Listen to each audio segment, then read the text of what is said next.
Assalamualaikum warahmatullahi wabarakatuh. Selamat malam mahasiswa peserta mata kuliah Matematika Sains Data 1. Pada kesempatan kali ini, saya akan memberikan beberapa pembahasan soal yang berkaitan dengan materi fungsi.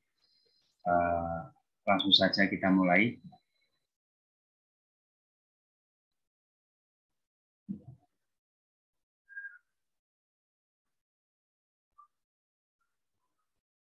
Jadi untuk soal yang pertama, misalkan saya memiliki himpunan A yang anggotanya itu adalah X bilangan real, dan juga B yang anggotanya adalah Y dengan Y itu adalah bilangan real mulai dari tangga sampai tangga. Kemudian di sini saya memiliki persamaan X kuadrat sama dengan 1. Lalu yang menjadi pertanyaan adalah, apakah persamaan ini X kuadrat sama dengan 1 merupakan suatu fungsi? Bagaimana cara menjawabnya?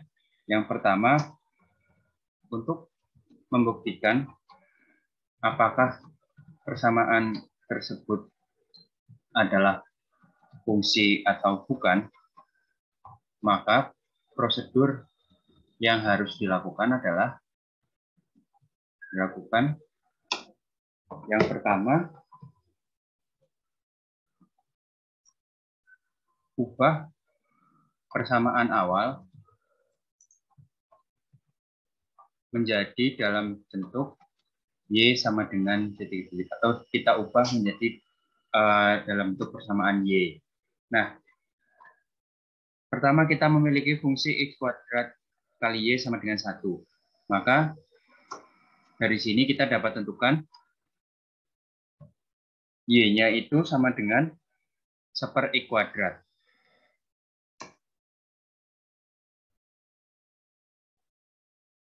Satu per X kuadrat. Nah, lalu kemudian setelah kita memperoleh bentuk Y-nya, bentuk persamaannya itu menjadi Y sama dengan 1/X kuadrat, prosedur yang kedua adalah kita harus memeriksa apakah setiap X anggota A memiliki pasangan di B, dan kemudian apakah setiap X anggota A dipasangkan tepat dengan hanya satu Y anggota B. Atau jika kita tulis, syarat yang harus dipenuhi adalah seperti ini.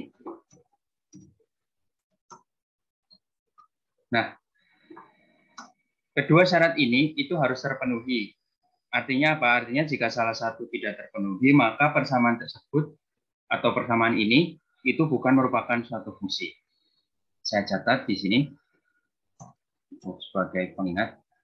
Ya, kedua syarat ini harus terpenuhi. Jika salah satu tidak terpenuhi, maka bukan merupakan suatu fungsi. Nah, pembuktian syarat pertama yaitu setiap X anggota A memiliki pasangan di B itu adalah sebagai berikut. Pertama, kita pilih X sama dengan 0.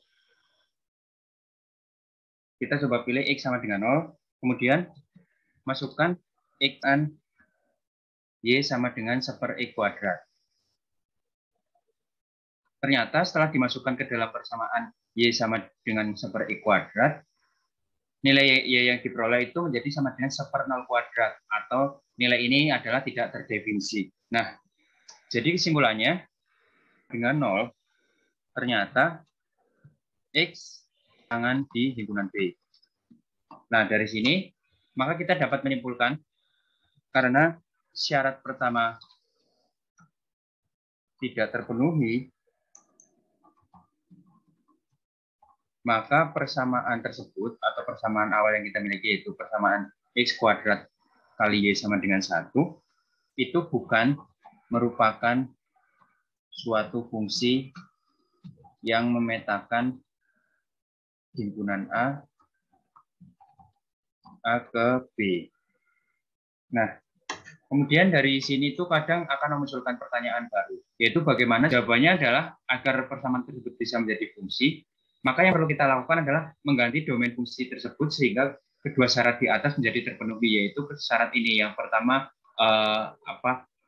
setiap X anggota A memiliki pasangan di B, dan syarat kedua adalah setiap X anggota A dipasangkan tepat dengan hanya satu Y di elemen B. Biasanya dengan mengganti domain fungsi ini, kedua syarat tersebut akan menjadi terpenuhi. Nah, itu adalah untuk soal yang pertama. Kemudian kita masuk ke soal yang nomor 2. Soal yang nomor 2, di sini misalkan kita memiliki himpunan A yang nilainya adalah dari min tak hingga sampai tak hingga, X-nya adalah X dari min tak hingga sampai tak hingga, X anggota bilangan real. Begitu juga dengan B, nilainya adalah isi-isinya itu Y, di mana Y-nya itu terdefinisi dari min tak hingga sampai tak hingga. Kemudian kita di sini diminta untuk membuktikan apakah persamaan X kuadrat plus Y kuadrat sama dengan 1 itu merupakan suatu fungsi. Nah, sama seperti langkah-langkah yang pada nomor 1 yang telah tadi kita bahas, untuk membuktikan apakah persamaan ini itu pertama kita lakukan adalah mengubah persamaan tersebut ke dalam bentuk Y sama dengan. Kemudian setelah kita mengubahnya, maka kita mengecek lagi syarat yang ada 2 jenis itu, yaitu yang pertama setiap X anggota A memiliki pasangan identik B, dan yang syarat kedua, setiap X anggota A dipasangkan tepat dengan hanya 1 Y elemen B. Nah, dari persamaan awal X kuadrat plus Y kuadrat sama dengan 1, maka kita dapat melakukan operasi aljabar sehingga kita peroleh nilai Y-nya itu sama dengan plus minus akar 1 dikurangi X kuadrat. Nah, kemudian setelah ini kita cek apakah syarat-syarat yang ditentukan untuk membuat persamaan ini menjadi suatu fungsi itu terpenuhi atau tidak. Nah, B, kita mengecek syarat-syaratnya. Sebagai catatan, agar kalian tidak lupa, kedua syarat ini harus terpenuhi, yaitu jika tidak, maka C. Nah, di sini pertama kita harus membuktikan untuk syarat. Nah, untuk membuktikan syarat yang pertama ini, langkahnya adalah kita pilih sembarang bilangan X yang nilainya lebih besar dari 1. Misalkan sembarang bilangan yang dipilih itu adalah M. Kemudian yang selanjutnya adalah masukkan bilangan M yang dipilih itu tadi ke dalam persamaan akar 1 min X kuadrat. Ternyata dari sini diperoleh hasil bahwa Y-nya sama dengan plus minus 1 min M kuadrat. Nah, lebih besar dari 1, maka akibatnya adalah 1 min M kuadrat itu akan kurang dari 0.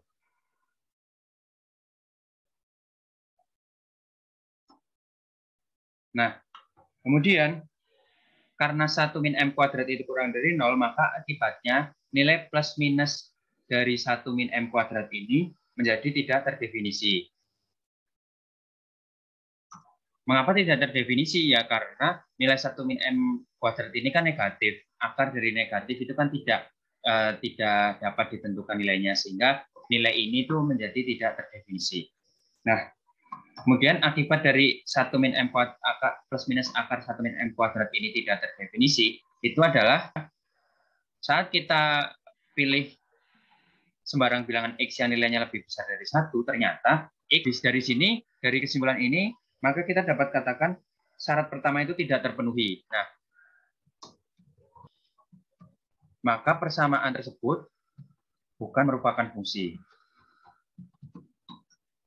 Nah, kira-kira jawabannya adalah seperti itu. Lalu kemudian kita masuk ke soal nomor ketiga. Nomor ketiga, himpunan A dan B-nya masih sama, yaitu isinya adalah himpunan bilangan real. Nah, kemudian kita memiliki persamaan Y sama dengan mutlak X. Kemudian kita diminta untuk membuktikan apakah persamaan ini merupakan suatu fungsi. Bagaimana prosedur untuk menjawabnya? Nomor 2. Nah, yang menjadi sedikit membedakan itu adalah karena persamaan tersebut sudah berbentuk Y sama dengan, atau sudah berbentuk dalam Y sama dengan mutlak X ini, maka kita tidak perlu mengubahnya lagi. Tapi kita perlu menjabarkannya lagi, karena bentuk nilai mutlak ini memiliki 2 jenis realisasi, yaitu ketika nilai X-nya itu kurang dari 0 dan nilai X-nya lebih dari 0. Bagaimanakah penjabaran dari persamaan Y sama dengan mutlak X? Seperti ini. Y sama dengan mutlak X itu akan sama dengan X jika X-nya lebih besar dari 0, dan akan sama dengan min X jika X-nya kurang dari 0. Nah, lalu kemudian setelah kita jabarkan persamaan awal yang kita miliki.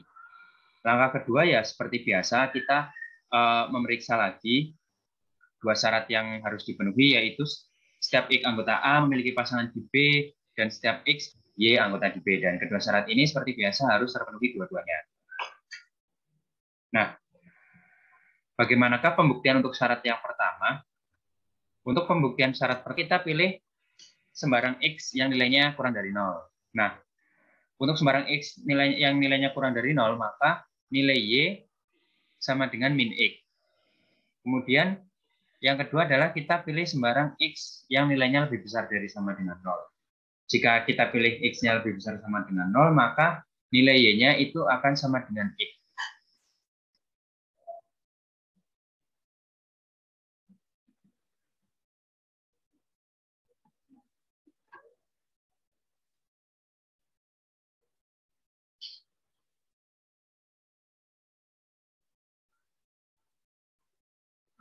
Nah, nilai Y sama dengan min X, min X ini itu hasilnya ya sama dengan X. Kemudian di sini untuk X lebih besar sama dengan 0, hasilnya Y sama dengan X. Jadi ketika kita memilih X-nya kurang dari 0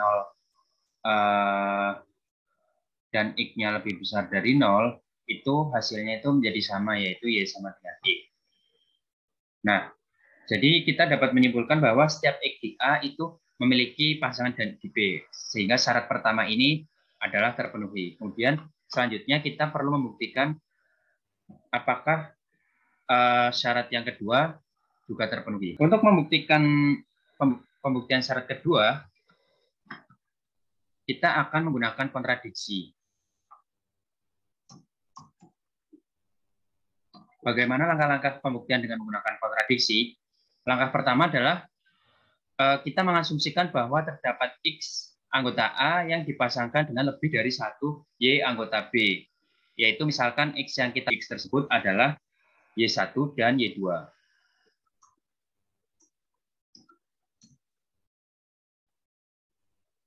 Ini berarti bahwa nilai mutlak X memberikan dua nilai, yaitu X1 sama dengan Y1, maksudnya X sama dengan Y1, mutlak X sama dengan Y1, dan mutlak X sama dengan Y tidak sama dengan Y2. Ini adalah asumsi awal. Yang selanjutnya adalah bilangan positif. Aturan nilai mutlak X ini hanya akan memberikan satu nilai, yaitu nilainya adalah X itu, yaitu yang menyebutkan bahwa nilai mutlak X itu akan memberikan dua nilai. Nah, oleh karena itu, karena terdapat kontradiksi, maka asumsi awal kita itu adalah salah. Jadi kesimpulannya itu adalah terbukti bahwa setiap X anggota A itu dipasangkan hanya dengan satu anggota Y elemen B. Karena dengan menggunakan kontradiksi ternyata tidak terbukti bahwa X itu dipasangkan lebih dari satu anggota Y di B. Nah, karena kedua syaratnya itu telah terpenuhi, maka kita dapat simpulkan bahwa Y sama dengan mutlak X ini adalah merupakan suatu fungsi yang memetakan dari himpunan A ke himpunan B. Nah, itu untuk yang nomor 1 sampai nomor 3. Kemudian kita akan masuk ke nomor yang keempat. Nah, pada nomor yang keempat ini, kita diminta untuk menentukan domain dan rank dari fungsi yang dinotasikan 1/1 min akar X. Nah, dari fungsi ini kita diminta untuk menentukan daerah domainnya berapa dan juga daerah rank atau daerah hasilnya itu berapa. Nah, berikut ini adalah sebelum menjawab untuk menentukan domain dan ranknya, maka kita harus mengetahui beberapa ketentuan-ketentuan dalam menentukan domain. Yang pertama adalah jika fungsinya itu berbentuk fungsi rasional, maka pembaginya tidak boleh bernilai 0. Oleh karena itu, dalam fungsi ini, nilai 1 min akar X itu tidak boleh sama dengan 0 atau tidak sama dengan 0. Kemudian, oleh karena itu, agar 1 min akar X ini tidak sama dengan 0, maka X-nya itu tidak boleh sama dengan 0. Itu patokan atau pedoman pertama yang harus kita pegang dalam kita menentukan domain dari fungsi ini.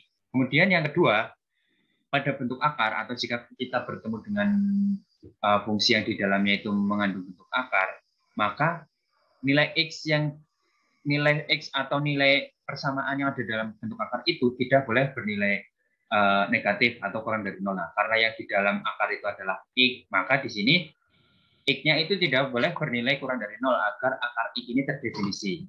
Nah, kemudian berdasarkan ketentuan dari A dan B ini, kita peroleh domain untuk fungsi fx ini adalah seperti ini.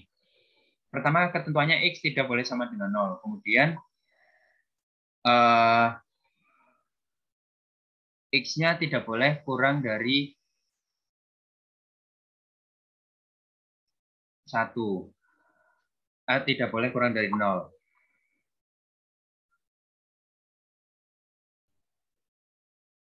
Oh, maaf, di sini untuk yang A ini ada sedikit kesalahan. Agar satu min akar X ini tidak sama dengan 0, maka X-nya tidak boleh sama dengan 1.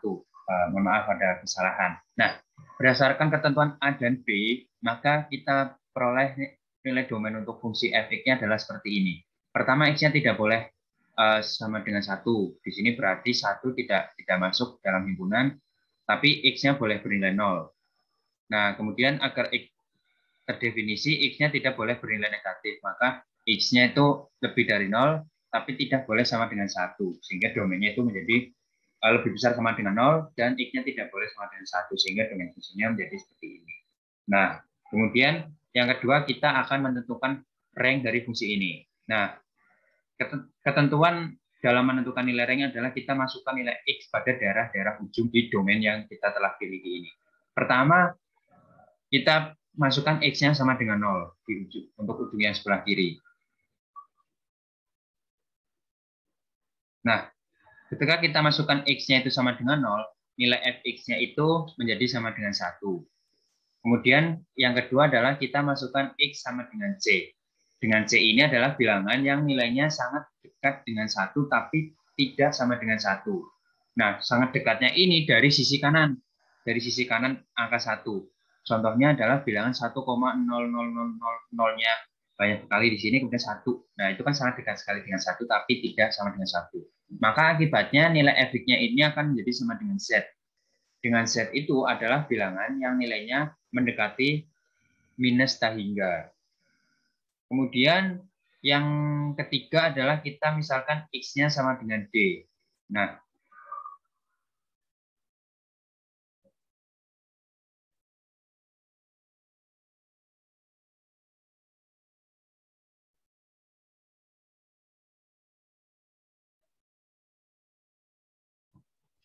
kita misalkan X-nya sama dengan D di sini.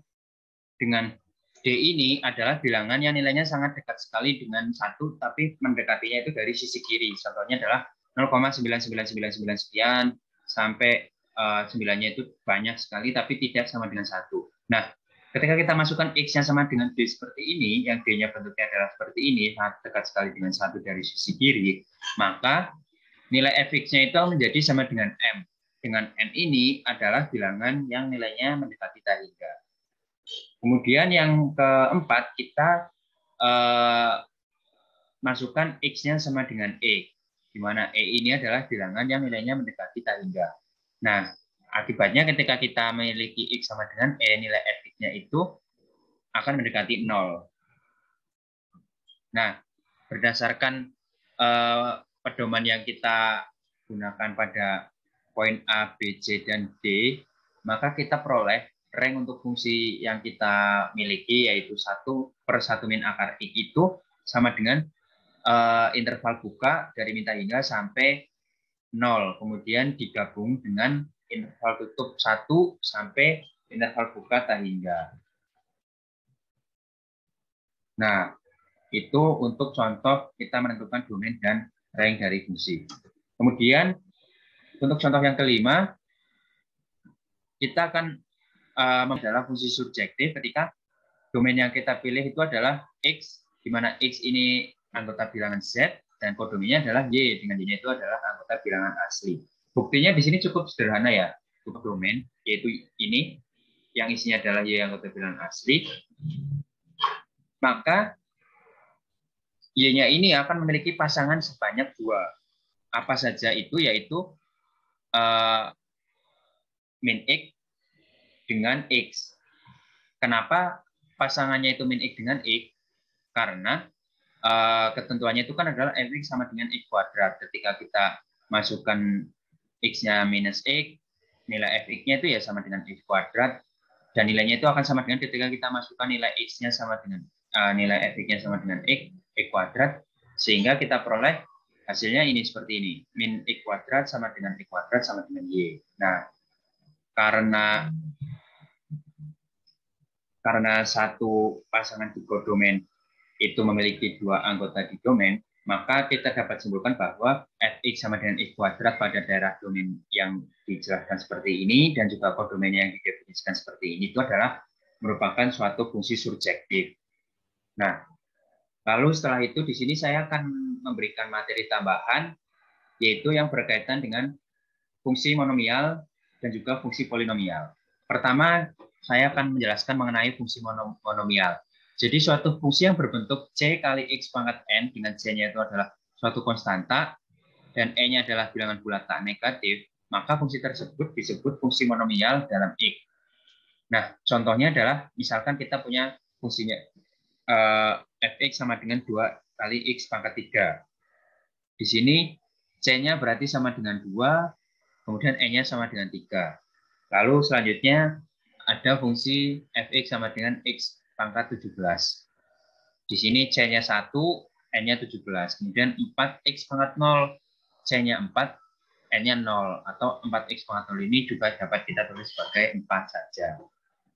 Nah, kemudian fungsi yang dinyatakan sebagai jumlahan berhingga monomial dalam X ini selanjutnya disebut sebagai fungsi polinomial dalam X. Contohnya, X pangkat 3 ditambah 4X ditambah 7X. Ini adalah jumlahan berhingga karena jumlahannya terdiri dari 3 suku. X pangkat 3, suku kedua 4X, dan suku ketiga adalah 7. Kemudian contoh yang kedua adalah 3 min 2X kuadrat ditambah X pangkat 7. Nah, secara umum, untuk polinomial dalam X itu dirumuskannya itu adalah seperti ini. Fx sama dengan A0 ditambah A1X, dan seterusnya sampai AN pangkat X, AN kali X pangkat N. Atau dalam bentuk lain dapat juga dituliskan sebagai Fx sama dengan AN X pangkat N ditambah AN min 1 X pangkat N min 1, dan seterusnya sampai A0. Nah, ketentuannya adalah N ini adalah bilangan bulat negatif, A0, A1 sampai AN itu adalah bilangan real. Nah, kemudian yang perlu diperhatikan itu adalah pangkat tertinggi dari X yang muncul dalam polinomial itu disebut derajat polinomial. Jadi jika AN-nya itu tidak sama dengan 0, polinomial tersebut di atas ini disebut sebagai polinomial berderajat N. Contohnya misalkan kita punya Fx sama dengan, saya ambil contoh yang di atas ini, 3 min 2X kuadrat plus X pangkat 7.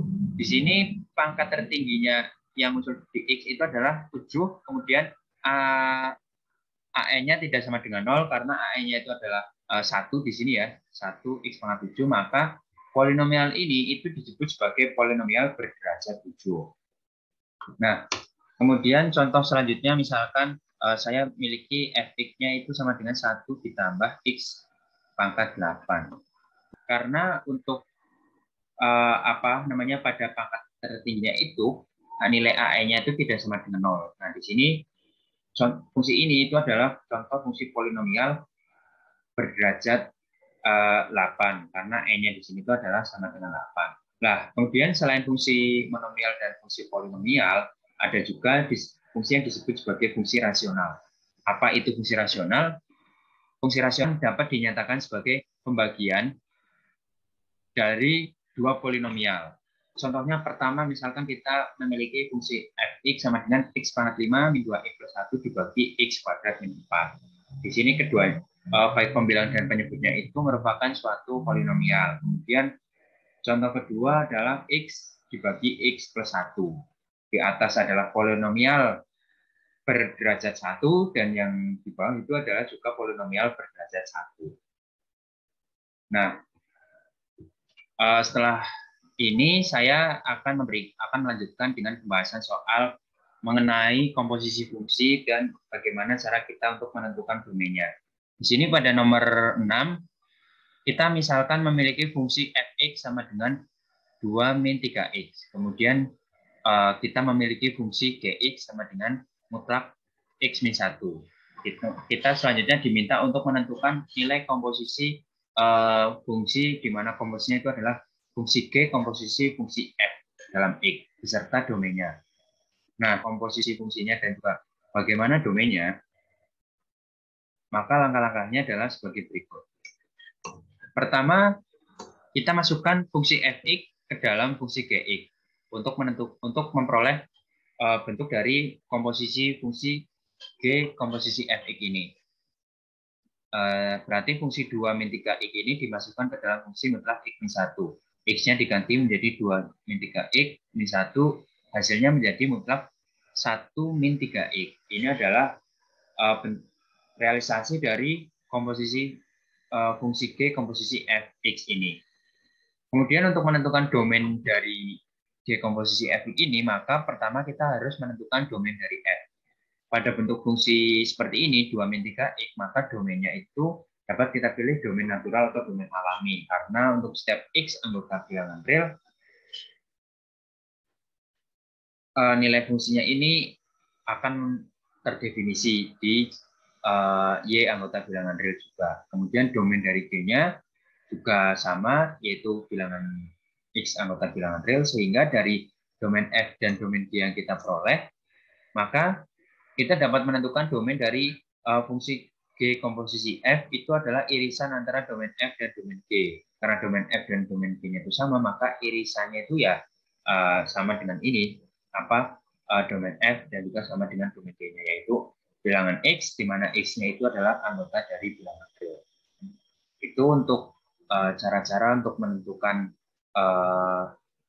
bentuk dari komposisi fungsi dan juga domainnya.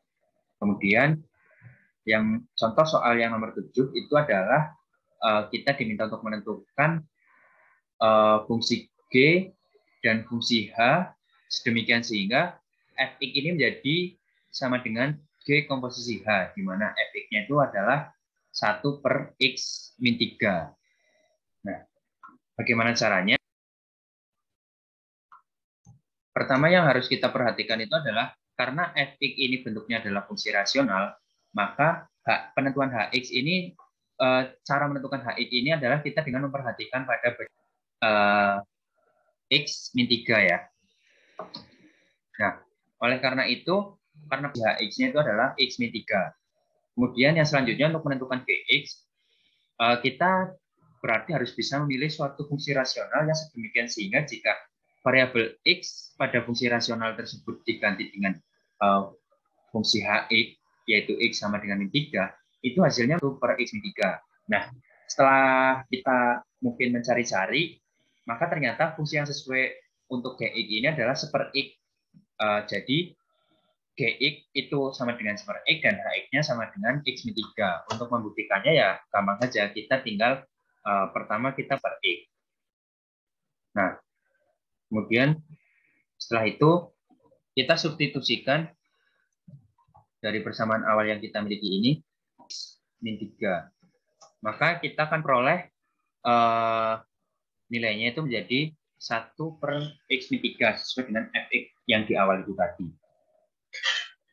Nah, lalu selanjutnya saya akan masuk ke pembahasan latihan soal untuk menggambar sketsa grafik dari suatu fungsi. Nah, sebelum saya masuk ke contoh soal dan pembahasannya, saya akan memberikan catatan yang harus kalian perhatikan, yaitu apa? Yaitu tentang fungsi yang tidak boleh atau tidak dapat disederhanakan. Jadi, jika kita bertemu dengan soal tentang fungsi, di mana fungsi tersebut bentuknya terutama adalah ketika kita menghadapi yang berbentuk fungsi rasional, maka fungsi tersebut tidak boleh kita sederhanakan. Alasannya apa? Alasannya itu adalah karena penyederhanaan fungsi itu akan menyebabkan domain fungsinya itu menjadi berubah. Contohnya misalkan kita punya fx-nya sama seperti ini.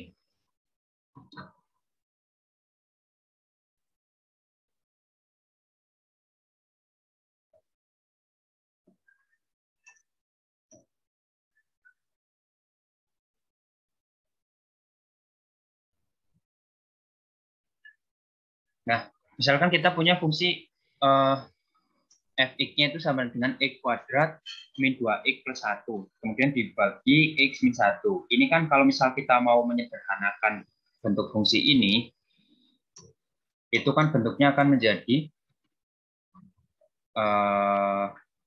fx sama dengan x min 1 kali x min 1.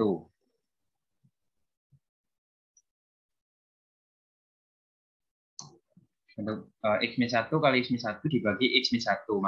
Kemudian kita bisa, kalau mau menyederhanakan, berarti yang di bawah dicoret, atasnya dicoret juga ya.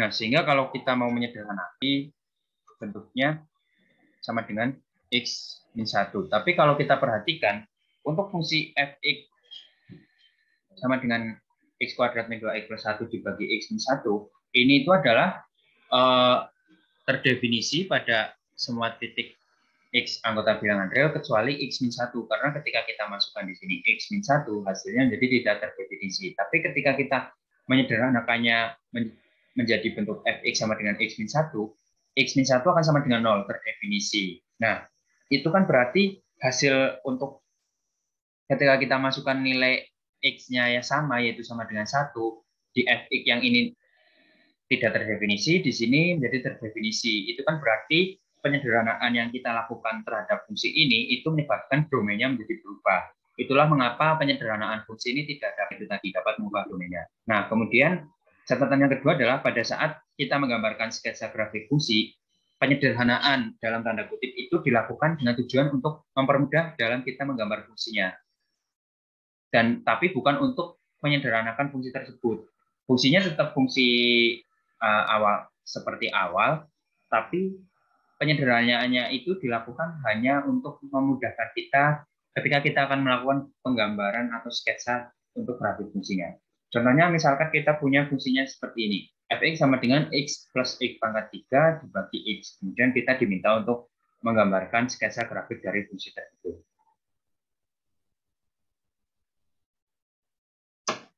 Nah, sebelum kita menggambarkan sketsa grafik, maka pertama kita harus menentukan domain fungsi dan menentukan kemungkinan pada titik-titik mana sajakah fungsi tersebut tidak terdefinisi. Nah, karena bentuk fungsi rasionalnya itu adalah seperti ini, maka domain yang kita pilih itu adalah semua x anggota bilangan real, karena ketika kita memasukkan x yang merupakan anggota bilangan real, kita akan selalu memperoleh hasil fungsinya dengan bentuk fx-nya seperti ini. Nah, kemudian di sini kita dapat simpulkan bahwa fungsi tersebut terdefinisi pada semua nilai pada interval minta hingga sampai tak hingga atau pada bilangan real, sehingga ternyata tidak ada titik di mana fungsi tersebut tidak terdefinisi. Nah, untuk mempermudah dalam kita menggambar sketsa grafik, kita diperbolehkan untuk menyederhanakan, tapi titik-titik atau domain yang kita gunakan itu adalah mengacu pada fungsi awal, fungsi yang tanpa sebelum disederhanakan. Nah, ketika kita menyederhanakan itu x plus 3, x plus x pangkat 3 per x itu akan menjadi 1 plus x kuadrat. Nah, kemudian kita masukkan beberapa titik-titiknya. Di sini saya masukkan contohnya untuk x sama dengan 0, untuk x sama dengan 1, dan x sama dengan min 1, kemudian x sama dengan 2, dan x sama dengan min 2. Hasilnya itu adalah seperti ini. Nah, berdasarkan hasil yang kita peroleh ini, maka adalah seperti ini. Ya, bentuknya itu seperti fungsi kuadrat, tapi di sini naik satu titik, mulainya bukan dari 0, tapi mulainya dari 1. Nah, itu adalah contoh soal untuk sketsa grafik fungsi. Nah, selanjutnya saya akan masuk ke pembahasan tentang fungsi inverse. Sebelum masuk ke pembahasan soal dan latihan, saya akan menjelaskan beberapa materi tambahan dan catatan penting. Yang pertama adalah seperti kita ketahui bersama bahwa fungsi inverse itu kan adalah fungsi yang merupakan kebalikan aksi dari suatu fungsi.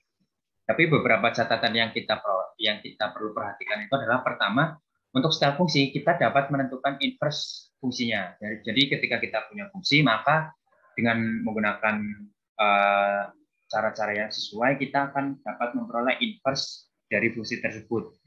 Tetapi inverse yang kita peroleh itu tadi, inverse dari fungsi yang kita tadi peroleh itu belum tentu juga merupakan suatu fungsi. Kenapa ini bisa terjadi ya? Karena ketika kita menentukan nilai inverse fungsinya tersebut, maka kita harus menjamin bahwa inverse fungsi tersebut itu memenuhi syarat-syarat yang diperlukan agar menjadi suatu fungsi. Syarat-syaratnya ya sesuai dengan definisi dari fungsi itu sendiri yang telah kita bahas kemarin ya. Nah, kemudian yang catatan kedua adalah jika inverse dari suatu fungsi tersebut memenuhi persyaratan untuk menjadi suatu fungsi, maka inverse dari suatu fungsi tersebut disebut sebagai fungsi inverse. Jadi dengan kata lain, kita dapat menyimpulkan bahwa inverse suatu fungsi tidak selalu merupakan fungsi inverse. Lalu kapan inverse fungsi itu merupakan fungsi inverse? Jawabannya itu adalah sesuai dengan teorema 1 yang telah kita pelajari pada hari Selasa kemarin, yaitu saat fungsi asalnya merupakan fungsi 1,1. Nah, di sini kan teorema 1 itu berbunyi bahwa suatu fungsi f memiliki fungsi inverse 1,1. Nah, lalu contoh fungsi yang tidak memiliki inverse, maksudnya contoh fungsi yang memiliki inverse fungsi, tetapi inverse fungsi tersebut bukan merupakan fungsi, itu adalah fungsi fx sama dengan x kuadrat dengan jarak domainnya itu dari min hingga sampai ta hingga. Mengapa demikian? Ya, berikut ini akan saya berikan pembuktiannya. Jadi kalau kita memiliki fungsi fx-nya itu sama dengan x kuadrat yang terdefinisi pada daerah ini, maka kita dapat membentuk inverse fungsinya itu adalah ini, f inverse x sama dengan plus minus akar x. Jadi untuk setiap x itu hasilnya itu ada dua, yaitu plus akar x dan min akar x. Nah, oleh karena itu jika misalkan kita pilih sembarang x anggota R, misalkan x-nya itu sama dengan c, itu maka f inverse c itu memberikan dua hasil, yaitu akar c dan minus akar c. Nah, jadi kesimpulannya apa? Kesimpulannya setiap anggota pada domain f inverse x memiliki dua pasangan di daerah kodomain. Sedangkan untuk fungsi itu sendiri, setiap anggota pada domain itu harus memiliki tepat hanya satu pasangan di daerah kodomain. Nah, karena ini memiliki dua pasangan, maka f inverse x atau inverse dari fx sama dengan x kuadrat ini itu bukan merupakan, semoga sampai sini kalian paham ya. Nah, ini kemudian saya akan lanjut ke nomor terakhir, yaitu inverse fungsi jika bentuk fungsinya itu adalah fungsi polinomial. Contohnya di sini kita diminta untuk menentukan inverse dari fx sama dengan x kuadrat plus 4x plus 9. Bagaimana caranya? Nah, di sini saya akan memberikan tips bagi kalian inverse fungsi yang bentuknya itu adalah bentuk fungsi awalnya adalah fungsi polinomial. Jadi tipsnya itu adalah ini. Untuk menentukan inverse dari fungsi polinomial yang bentuknya itu adalah fx sama dengan ax kuadrat ditambah bx ditambah c, kita perlu melakukan transformasi terlebih dahulu, yaitu transformasi fungsi tersebut menjadi dalam bentuk fx sama dengan a kali dalam kurung x min h kuadrat ditambah k. Nah, di sini kan berarti kita punya fx-nya itu tadi sama dengan x kuadrat plus 4x plus 9. Dari sini kita dapat jabarkan lagi menjadi bentuk x kuadrat plus 4x ditambah 4 ditambah 5. Karena kan 9 ini dapat kita pecah menjadi ini kan 4 plus 5. Nah, kemudian dari sini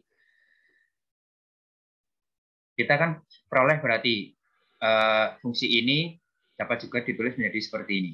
X kuadrat ditambah 4x ditambah 4 ditambah 5. Nah, kemudian dari sini kita kelompokkan.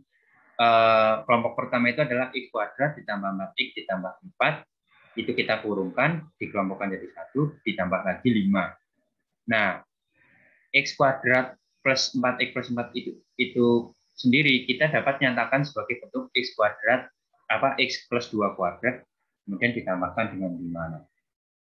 Sampai di sini berarti fx-nya itu sudah kita kita transformasikan jadi berbentuk seperti ini, a kali x min h kuadrat ditambah k. Nah, ini ya udah seperti untuk awal yang sesuai untuk transformasinya. Nah, dari sini kan kita berarti peroleh A-nya sama dengan 1, H-nya sama dengan positif 2, dan K-nya sama dengan 5. Nah, setelah kita memperoleh bentuk seperti ini, maka baru kita ini membentuk Y sama dengan seperti X plus 2 kuadrat tambah 5 seperti pada langkah ketika kita melakukan cara untuk memperoleh invers fungsi yang untuk fungsi yang bentuknya fungsi yang bukan polinomial. Sini Y sama dengan seperti ini, kemudian Y-nya dipindah ke kiri menjadi Y min 5 sama dengan X plus 2 kuadrat, kemudian X plus 2 kuadrat, karena di sini pangkatnya hilang, maka yang di luar kiri menjadi plus minus akar Y min 5. Nah, kemudian X-nya bentuknya itu menjadi sama dengan plus minus akar Y min 5 dikurangi 2. Atau dengan kata lain, F inverse X-nya itu sama dengan plus minus akar X min 5 dikurangi 2. Nah, kemudian di sini muncul pertanyaan, apakah F inverse ini adalah juga merupakan suatu fungsi? Jawabannya adalah bukan. Karena apa? Karena jika kita masukkan sembarang X, anggota domain F inverse, maka F inverse X-nya ini akan memberikan dua nilai, yaitu nilai yang pertama itu adalah akar X min 5 dikurangi 2, dan yang kedua itu adalah min akar X min 5 dikurangi 2.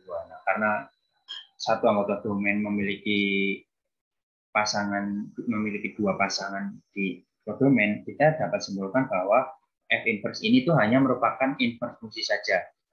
Inverse fungsi dari apa ya? Dari fungsi awal ini, X kuadrat plus 4X plus 9. Tapi F inverse X ini bukan merupakan suatu fungsi inverse. Alasannya ya karena ini tadi.